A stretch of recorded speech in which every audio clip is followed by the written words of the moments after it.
We have 4 kids. John is 13, Elizabeth is 11, and we have twins, Abigail and Matthew, that are 8. And I'm a stay-at-home mom, and I get to run all the places, getting them to and through their activities. And I run a couple businesses. I started a company called Rent Vision. We do digital apartment marketing and revenue management software for apartments all over the country and a few in Canada. And then I also own a property management company called Century Sales and Management. We manage a little over 4,000 apartment units between Lincoln and Omaha. I went to Steadfast Bible Fellowship in Omaha right after college, and they were planning a missions trip to Africa. Our pastor went to Moody Bible Institute with Martin Simew, who started Possibilities Africa.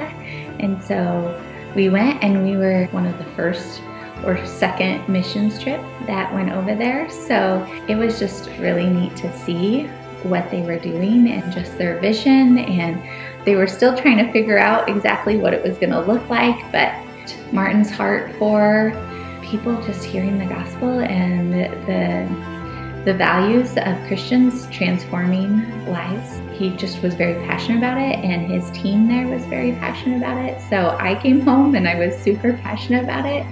And then we started dating, and like a few months after I had gone to Africa. And so that's all I wanted to talk about when we first started dating, was my time there. And so, yeah.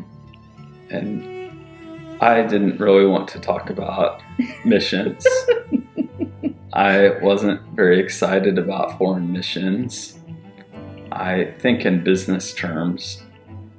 And frankly, I thought the church wasted a lot of money on foreign missions. When I looked at missionaries, I would see missionaries go overseas, produce almost no fruit for a while as they sit and learn the culture and try to learn the language.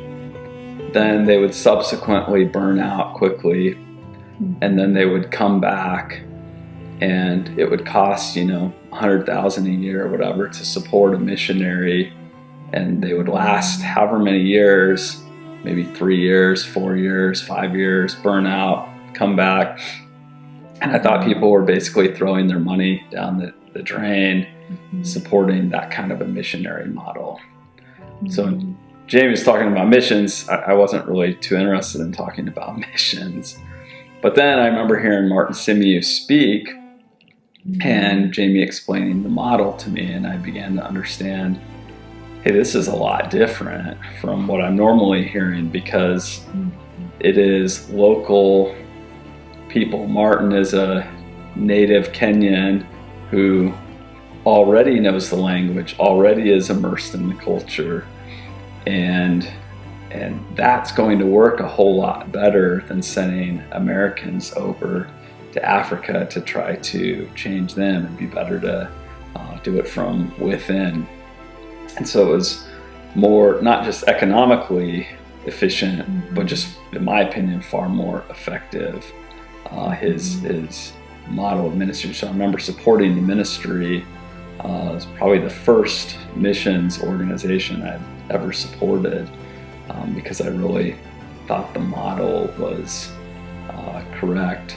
And so I got to ultimately know Martin through Steadfast Bible Fellowship as well in Omaha, where we went to church. And then in subsequent year or two, I think in early 2009, I joined the Possibilities Africa board and served on the board for quite a few years.